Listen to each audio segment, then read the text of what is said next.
ఏంటమ్మా అలా అంటున్నావు? నువ్వు ఇంటికి రాకపోతే ఆకాష్ ఊరుకుంటాడా? నిన్ను వెతుక్కుంటూ ఇక్కడికొచ్చేస్తాడు. అది ఇంకా ప్రమాదం కదమ్మా. సూర్య నీ మీద కోపడుతున్న ప్రతిసారి ఇలాంటిదేదో జరుగుతుందని భయపడుతూనే ఉన్నావు. ఆఖరికి ఈరోజు వాడి ఆరోగ్యం గురించి డాక్టర్ మాటల్లో వినాల్సొచ్చింది.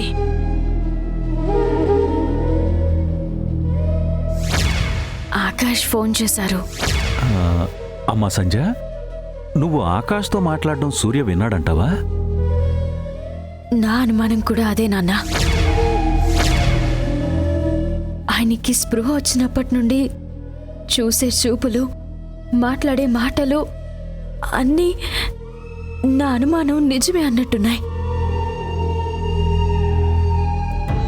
ఆయన్ని జాగ్రత్తగా చూసుకోవాల్సిన నేనే ప్రమాదానికి కారణమవుతున్నందుకు నా మీద నాకే అసహ్యంగా ఉంది నాన్న. అమ్మా సంజ, ఇందులో నీ తప్పేం లేదమ్మా. పరిస్థితులు నిన్ను దోషిని చేస్తున్నాయే తప్ప సూర్య విషయంలో నువ్వు శక్తికి మించి కష్టపడుతున్నావు, సహాయం చేస్తున్నావు. నువ్వు ఫోన్లో మాట్లాడ్డం సూర్య విన్నా వినకపోయినా ఇక నుంచి మనం వాడి విషయంలో ఎంత జాగ్రత్తగా ఉంటే అంత మంచిది. అందుకేనమ్మా నేను ఆకాష్కి ఫోన్ చేసి ఈరోజు నైట్ ఆశ్రమంలోనే ఉండాల్సి వచ్చింది అని చెప్తాను. వద్దమ్మా, ఈ ఇంట్లో చెబుతున్న అబద్ధాలు సరిపోనట్టు అక్కడ కూడా ఎందుకు? సూర్యకి మేమున్నాం కదా, వాణ్ణి మేం జాగ్రత్తగా చూసుకుంటాం. నువ్వు వెళ్ళమ్మా. అది కాదు నాన్న. అమ్మా సంధ్య, సూర్య దగ్గర నీకు ఎదురయ్యే సమస్యలకి పరిష్కారం ఉండదు. కానీ ఆకాష్తో నువ్వు సంతోషంగా ఉంటున్నావు. అలాంటప్పుడు కొత్తగా సమస్యల్ని కొని తెచ్చుకోవడం ఎందుకమ్మా? మా మాట విని నువ్వు బయలుదేరు.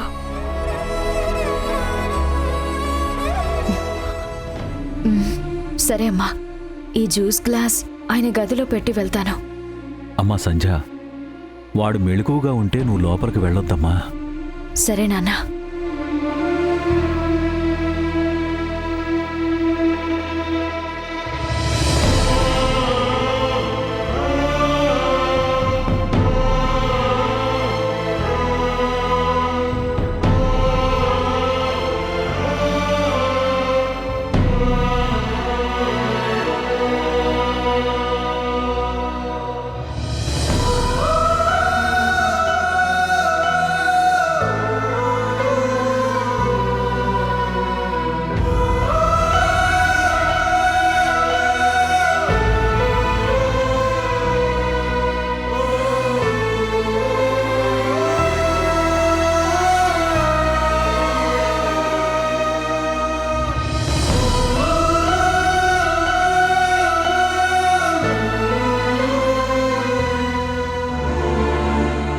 వెళ్ళొస్తాను నాన్న.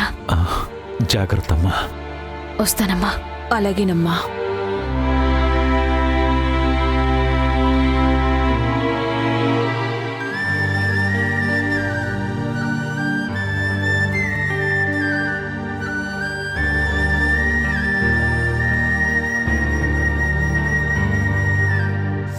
వారంలో ఒక్కరోజే కదా మీకు దూరంగా ఉంటున్నాను. దీనికే ఇంతలా మారం చేయాలా? రాత్రి వరకు ఓపిక పట్టండి. నేను వచ్చిన తర్వాత మీ ఇష్టం.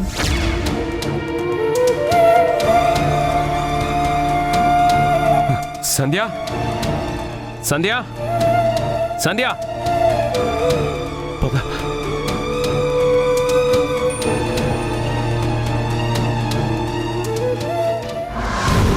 సంధ్య. ఏంటన్నా? నేను పిలిచింది మిమ్మల్ని కాదు, సంధ్యని. సంజయ్ ఇప్పుడే వెళ్ళిపోయిందిరా.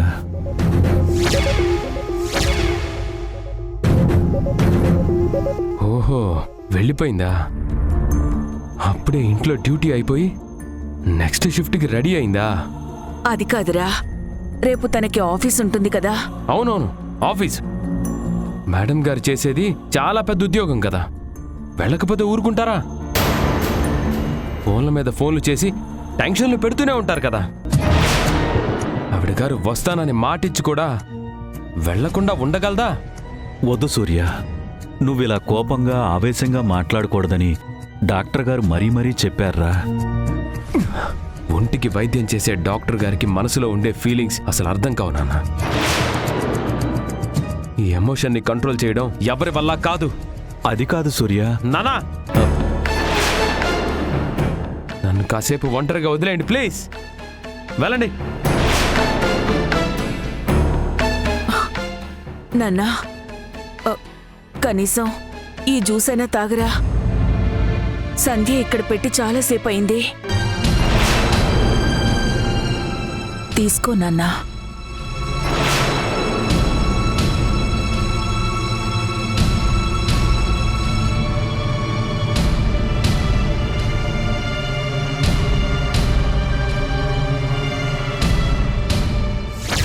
అబ్బా, మీరు మీ గోల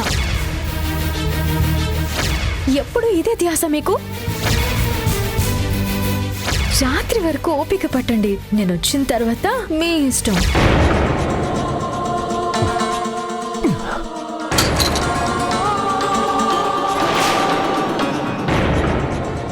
ఏమండి, వద్దండి.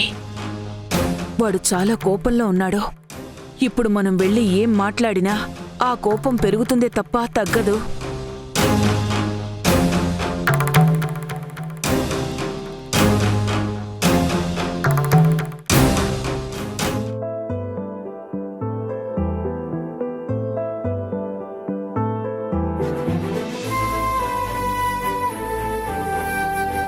ఎలాగైతేనే నువ్వు వండిన బిర్యానీకి ఇప్పుడు మోక్షం కలిగింది. నీతో కలిసి తినాలి అన్న నా కోరిక ఇప్పుడు నెరవేరుతోంది.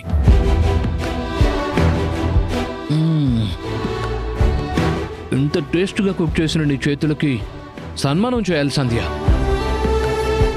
గండ పెండేరం అంటే మరీ హెవీగా ఉంటుంది కాబట్టి అందమైన గాజులు గిఫ్ట్ చేస్తాను. చెప్పు, ఎన్ని గాజులు కావాలి?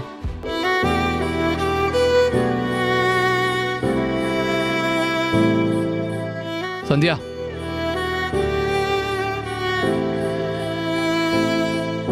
సంధ్య. ఏంటండి? ఏంటా అంటే నేను చెప్పింది వినలేదా? ఎఫ్ఎంలో యాంకర్లా నాకు నేనే మాట్లాడుకుంటున్నానా? సారీ అండి, ఏదో ఆలోచిస్తూ. ఏం ఆలోచిస్తున్నావు? ఆశ్రమంలో ఏదైనా ప్రాబ్లమా? నీ ఫ్యాన్ ఎవరు ఉన్నారని చెప్పావు కదా, అతను ఏమైనా ఇబ్బంది పెట్టాడా? లేదండి. అయితే ఆఫీస్ గురించా? కాదండి. ఆఫీస్ కాదు, ఆశ్రమము కాదు. ఒకవేళ నేనే తెలియక ఏమైనా మిస్టేక్ చేశానా? నీతో ఏదైనా తప్పుగా మాట్లాడానా? అబ్బే, అలాంటిదేం లేదండి. మరి దేని గురించి ఆలోచిస్తున్నావు చెప్పు సంధ్య.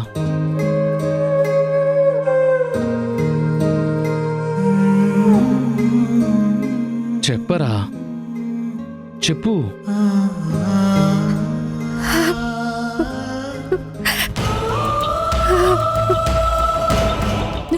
సంధ్య, ఏమైంది? ఈ కన్నీళ్ళేంటి? మిమ్మల్ని నేను మోసం చేస్తున్నానండి.